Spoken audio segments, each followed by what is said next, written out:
Hello! Bonjour, ici Leila de New, des femmes puissantes. Oui. Bon, j'aide les femmes à pouvoir de nouveau reprendre le contrôle de leur vie en se libérant du passé, en reprenant confiance en elles et en améliorant leur sexualité et leur vie de couple. Eh bien, aujourd'hui, oui, tu as bien lu, c'est sur la libido. Parce que hier, j'étais en conversation avec une cliente et donc on a abordé ce thème. Et je pense que c'est un thème qui de nos jours est quand même assez central dans nos vies. Et surtout dans la vie de couple et puis après, bon, dans la vie en général. Donc, quelles sont les causes de la baisse de libido? Déjà, il n'y a pas une libido, mais des libidos. Et donc, il y a différentes étapes dans le cycle sexuel. Ces étapes qui sont expliquées par différents sexothérapeutes. Et donc, la première étape, c'est l'intérêt sexuel. C'est-à-dire que simplement être intéressé par l'acte sexuel. Après, en second, c'est le désir. Donc, c'est est-ce que j'ai envie d'aller plus loin? Est-ce que j'ai du désir? Le désir, il peut être provoqué de manière interne, mais aussi externe.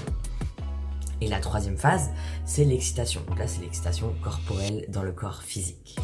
Ce qu'il faut savoir, c'est que il y a différentes sortes aussi de non-désir et de non-libido. Par exemple, il y a un non-désir où c'est vraiment ok, j'ai pas de désir et je ne souhaite pas de relation sexuelle. Je suis pas du tout dans l'humeur. Et par contre, il y a une autre forme où c'est je n'ai pas de désir, mais je suis réceptive et je cherche à manifester le désir et l'excitation. Et donc dans ces cas-là, on peut soit provoquer ce désir de manière interne, soit externe, avec l'aide de quelqu'un. Ce qu'il faut savoir, c'est que dans ce cycle, on est vraiment différents, nous les hommes et les femmes. Parce que les femmes ont besoin de beaucoup plus de temps. Et elles peuvent être intéressées au départ, mais pas forcément avoir de désir. Mais ce qui est intéressant, encore une fois, à savoir, c'est que le désir se provoque. Hey! Et oui. Ouais, je sais, t'es soulagée. Il y a aussi le stress et la fatigue qui jouent sur notre libido.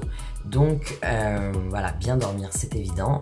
Mais aussi savoir couper du travail. Par exemple, si on a beaucoup de stress au travail ou si on est quelqu'un de stressé, savoir vraiment faire la part des choses quand on rentre chez soi.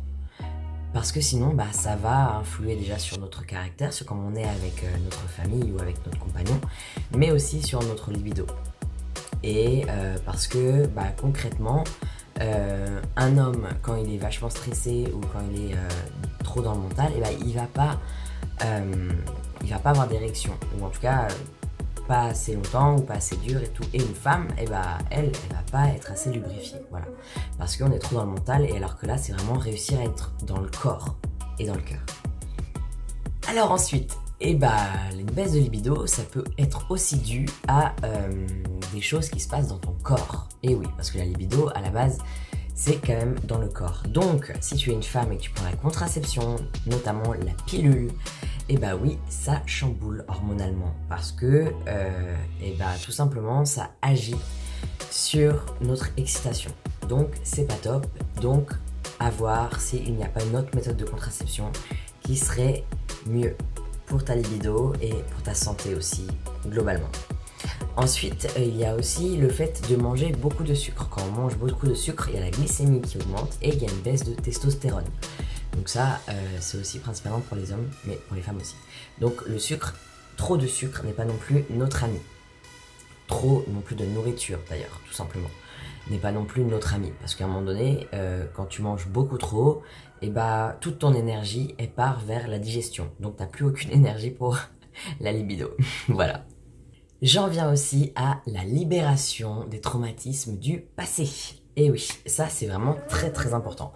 Et on peut facilement croire qu'on a réussi à transcender, à accepter, etc. Mais on l'a fait seulement peut-être avec le mental, à la rigueur aussi avec le cœur. Mais il y a des traces dans la mémoire cellulaire et dans notre inconscient. Et puis on peut aussi être sous le joug de mémoire du passé mais d'autres vies ou simplement de choses que nous ont dit nos parents, qu'on a entendues, etc., etc. Donc c'est aussi très important d'aller balayer de ce côté-là, purifier et libérer.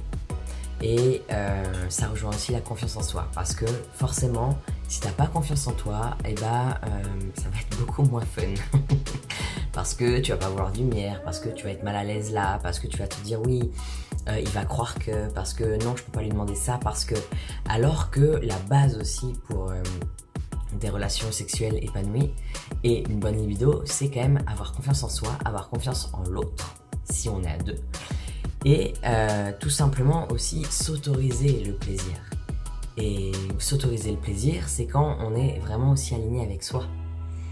Et donc ça c'est hyper important, et restaurer donc la confiance en soi, restaurer aussi la communication. Là je parle si on est en couple évidemment, parce que quand on est tout seul, bon, c'est un peu plus facile de restaurer la communication avec soi-même, mais restaurer la communication. Qu'est-ce que tu veux ? Qu'est-ce que tu aimerais ? Qu'est-ce que tu aimes ? Qu'est-ce que tu n'aimes pas ? Je trouve ça ouf que personne ne parle de sexualité. Enfin personne, j'exagère, mais très peu de personnes prennent un temps pour parler de sexualité. Alors que pourtant c'est essentiel. Et donc plutôt que de rester dans des non-dits, dans des frustrations, dans j'attends que l'autre devine ce qui est bien pour moi, bah non. Allez go, vas-y, et dis-lui, montre-lui, essayez. Il y a plein de jeux maintenant. Il y a plein de possibilités. Donc ça aussi c'est hyper important. Et je finirai par le porno. Et oui. Bon, parce qu'en plus de nos jours, il y a, bon, évidemment, les hommes qui regardent le porno, mais aussi les femmes. Et ça joue vachement sur la libido. Parce que, inconsciemment ou consciemment, ou les deux, on a tendance à croire que ce qu'on voit dans les films porno, c'est la réalité. Non, c'est pas la réalité, c'est un film, d'accord ? Film. Donc vraiment, il faut apprendre à dissocier.